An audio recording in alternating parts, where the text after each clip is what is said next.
guys and welcome back to my channel. I am Bina, I'm a German-based photo videographer and lover of books. So in this video I'm gonna wrap up February. That means telling you about the books that I have read and telling you about the book that I have bought.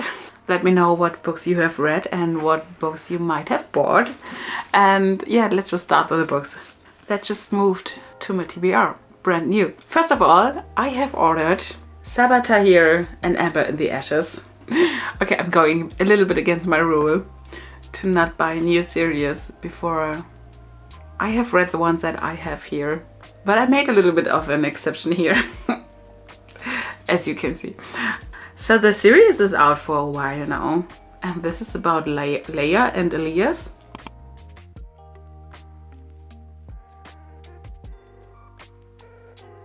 I heard a lot of good stuff about it and I am very excited to read it. I think I might want to start the book before Easter so I can wish for the other books for Easter. Clever me. The next book I bought was, you maybe saw it in my February reading vlog, Ailey Hazelwood's newest book, Deep End, her first sports romance.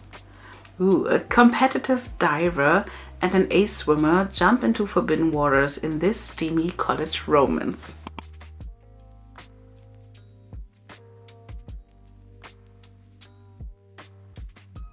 That is kind of all I knew about the book, and I don't want to know much more. I just want to dive into it.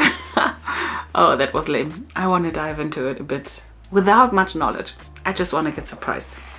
And this one is already on my spring TBR, so I'm reading it hopefully very soon. And at the same day, I also bought Leave Me Behind from K.M. Moronova. And I'm not telling you that much right now because I have also read it.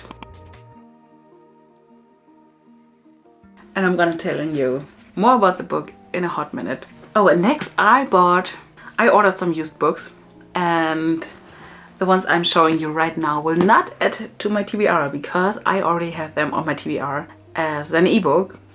I just want them in my shelf, let's be honest. First of all, we have The Roughest Draft from Emily Wibberley and Austin Sigmund Broker. First of all, I think the cover is so cute. That's why I also bought it as a book, because I have that. I bought it for 99 cents on Kindle. I waited a while because I thought it sounded or felt a little bit similar to Beat Read, and I was reading Beat Read like 2 years ago, and then I was scared that the books are kind of close to each other, but I think I am wrong with that.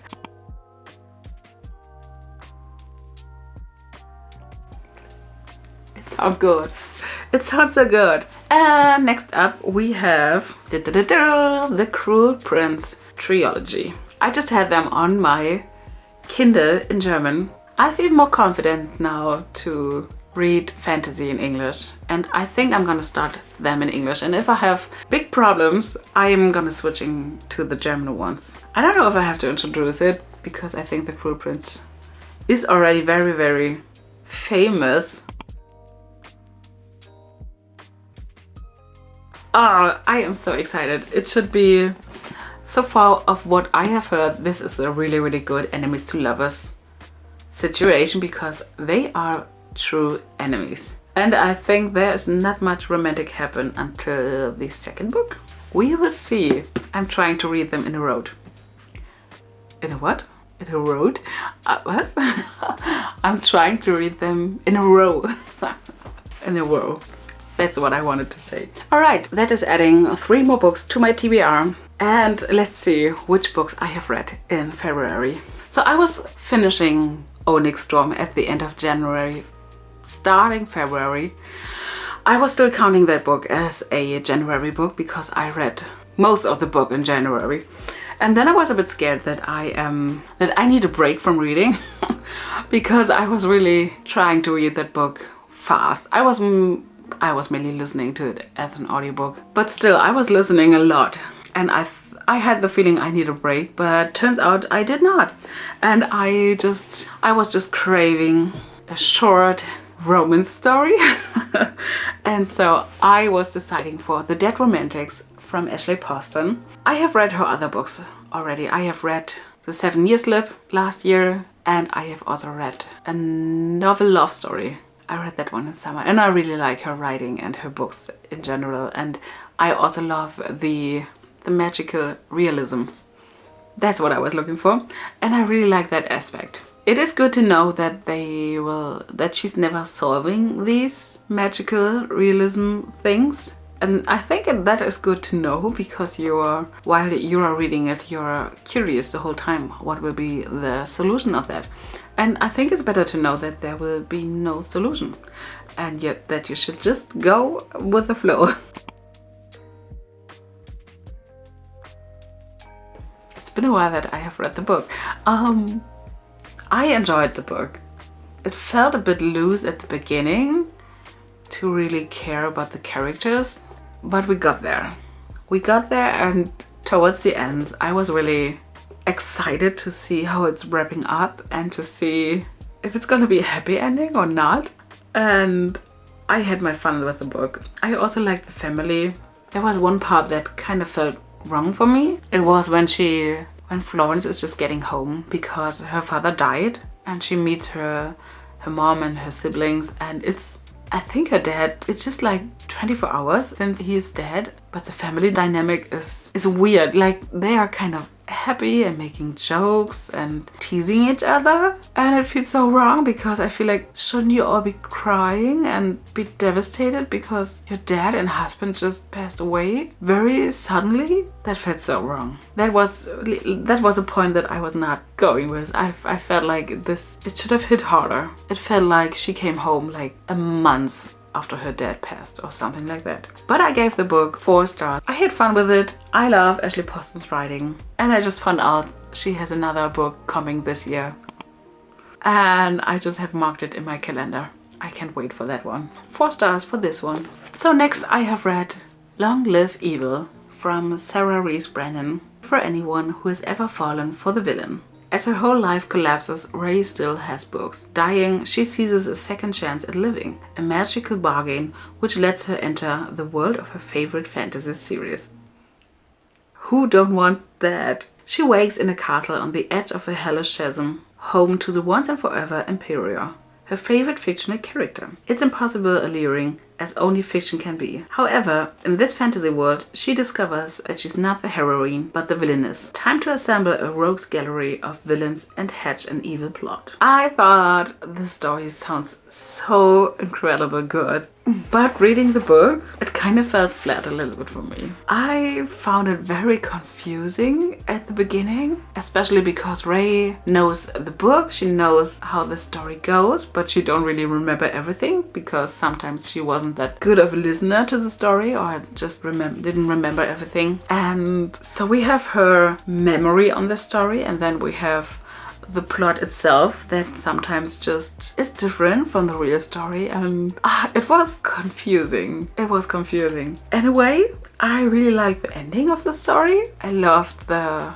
twists coming in, and if you read a lot of fantasy, you have probably seen it coming. I was not, maybe because I was confused all the time and I wasn't really focusing on that, but yeah, I kind of like the ending. And also I do love to read the acknowledgements, and I just found out that Sarah Rees Brennan was struggling with cancer herself, and so she brought all her own experiences into the story. It was bumpy, it was really bumpy at the beginning and middle and towards the end.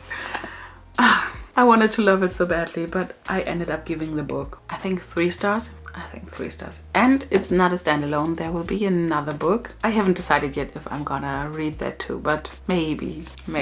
And next I have read, or better said, I have listened to the audiobook from Saving Six from Chloe Welsh, the 3rd book in the Boys of Torment series. The first 2 books are about Shannon and Johnny, and the 3rd and the 4th book are about Shannon's brother Joey and his girlfriend Eva. And yeah, it's telling their story, how they met, how they became a couple, breaking up, all that. And I think it was a bit slow, because when you have read Binding 13, Keeping 13, you know about a couple of points that are happening around Joey, and none of them were part of this book, and this book is already over 600 pages. So all of these very important story topics will be in the next book, which will be over 900 pages. Crazy.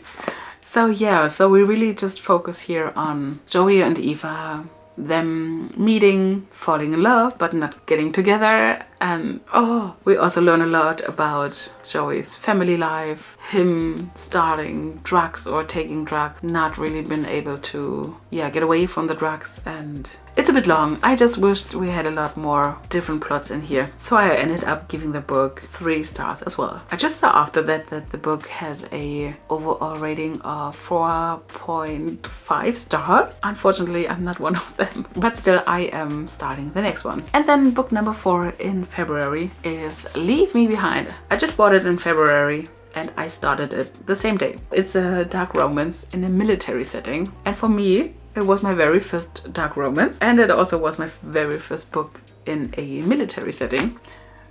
I have to admit, the selling point for me was, first, I really like the cover, and second, the chapters have the faces of both of them. We have a dual point of view from Nell and also from Bones, and this is Nell and this is Bones, and I think he looks kind of hot. That sold it for me.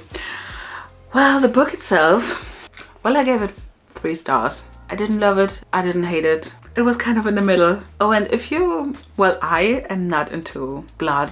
I can't handle blood very well. So there is a scene in here, like maybe in the first third. It's a spicy scene that also involves blood, and that was not for me. That was not for me.